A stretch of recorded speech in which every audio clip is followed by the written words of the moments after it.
Hey, hi everyone. Let me just get my camera all sorted up. Good to see you all. Just thought I'd do a wee quick Facebook Live today. Psychologies asked me if I could do one on how kindness is contagious. See, I wrote a blog recently on kindness is the most contagious thing, and it's got a wee bit kind of, it's been spread out a wee bit. So here's how kindness is actually the most contagious thing. We're talking about obviously the coronavirus and how contagious it is. And at these kind of times when we all feel kind of separate, we're all being told to isolate and separate, what we actually have to do is find other ways to come together. So here is how being kind to each other, looking out for each other, even just checking in, making a phone call, a wee text, a wee email, something nice, how that can actually be highly contagious, and it can make a big difference in how we feel. So here's some research. Scientists found that kindness is circularly contagious. Now, what does circularly contagious mean? Well, circularly contagious means it goes out, contagion goes out in a circle. So if you drop a pebble in a pond, it will go plop and it will create little waves. And if you watch the waves, they go out in a circle. So at the other side of the pond, a wee lily pad goes like that. And the reason why it's going like that is because of the wave. But at the other side of the pond, a wee lily pad's doing the same. It's going like that on its side. And one's going that side, one's going that side, one's going that way, one's going that way. And they're all circularly, all being lifted by the power of the wave. So that's what a circular wave means.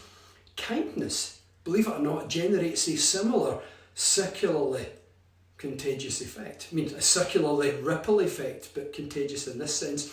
Scientists at Harvard and Yale did this wee study that they found that kindness, the wave powers out to at least 3 social steps. The technical name is 3 degrees of separation. What that means is if you be kind to someone, that because of how you make that person feel, they'll feel grateful or elevated, uplifted, they'll feel nice, they'll feel something positive. And because of how you made that person feel, that person will likely be kind or kinder to someone else because of how you made them feel. Now that someone else is now 1 social step from you, or 1 degree of separation from you. But that person, now because of how they're feeling, they will likely be kind or kinder to someone else. But that someone else is 2 social steps from you, or 2 degrees of separation from you. But then that person, because of how they now feel, will be kind or kinder to someone else. And that's at 3 social steps from you, or 3 degrees of separation from you. But in practice, it's not just 1 person who benefits. In practice, what actually happens is it's closer to 4 or 5. So let's say, for example, it was 5. So you be kind to someone. That person, because of how you made that person feel, over the course of the rest of the day or the next day, because of how you made them feel, grateful or elevated or connected or just valued in some kind of way, that person will likely be kind or kinder to 5 people over the course of the rest of the day or the following day. And that's at 1 social step or 1 degree of separation from you. But each of those 5 people will also be kind or kinder to 5 further people. And that's at 2 social steps from you, or 2 degrees of separation. So that's now 5 times 5 is 25. But each of those 25 will also be kind or kinder to 5 further people. And so at 3 social steps, or 3 degrees of separation. So what's 5 times 5 times 5 is 125. So obviously that's an average, taking over a large number of people. But on average, you might say that each act of kindness you do is probably through this circularly contagion effect, impacting about 125 people. Now that is a very positive way to look at contagion. Because in these times, we understand we have to, it's best if we reduce social contact right now. And the reason for that is to limit, even if you feel healthy, is to limit the chance of you somehow catching it and then passing it on to someone else. So there's a real valuable reason for social distancing at the moment. But being physically separate doesn't mean we have to be emotionally separate. So at these times where we have to separate, we have to find other ways of coming together. And that means, making a phone call, dropping a text or a little email, checking in on people, just asking them how they're doing, family, friends, other loved ones. We don't have to be physically going out doing acts of kindness, which is how we typically think of acts of kindness. You can be some more in spirit, more just letting people know that you're here. You know, one of my friends, about 20 minutes ago, actually rang me up and just told me a couple of jokes.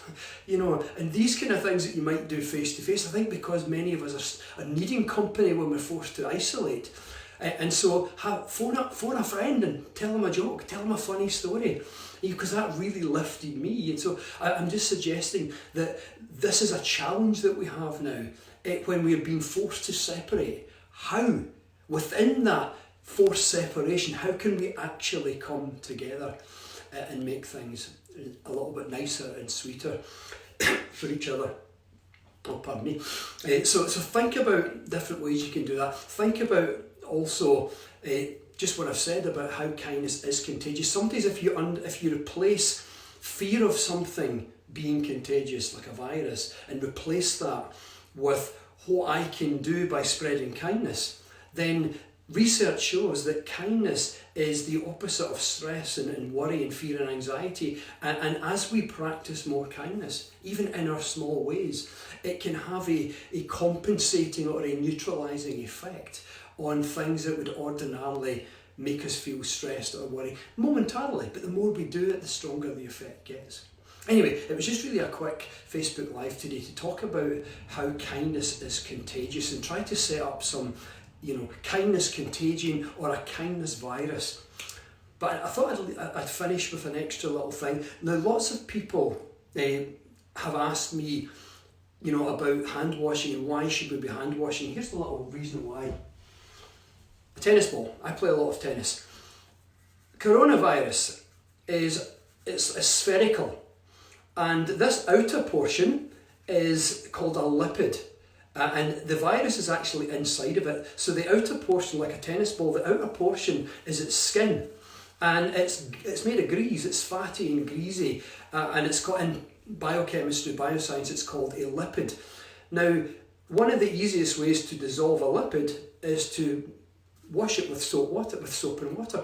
So that's why we wash our hands, because what the hand washing does, just in the same way that soap and water will wash grease off a dinner plate, in the same way, it will also dissolve the outer layer of the coronavirus. And once the inner virus itself gets exposed to the air, it just dies within, rapidly short space of time. So the reason why people are encouraged to wash their hands is to dissolve the outer fatty layer of the coronavirus and exposing the actual thing inside to the air, which kills it. So that's a really good way of thinking about it. One of the reasons why they call it a coronavirus is because think of the corona around the sun, the circular thing. So think of dissolving the skin of the virus, and the best way to dissolve the skin of the virus is to wash your hands with soap and water. So there you go, a little bit on the contagion of kindness and why kindness is the most contagious thing. And just a little, let's leave you again with that little thought. In these times where we've been encouraged to separate from each other, it's up to us to find a way within that seeming separation to actually come together. And the way we do that is thinking of how can we help each other, how can we be here for each other. So wherever you are, I wish you health and I hope you enjoy the rest of your day. Bye for now.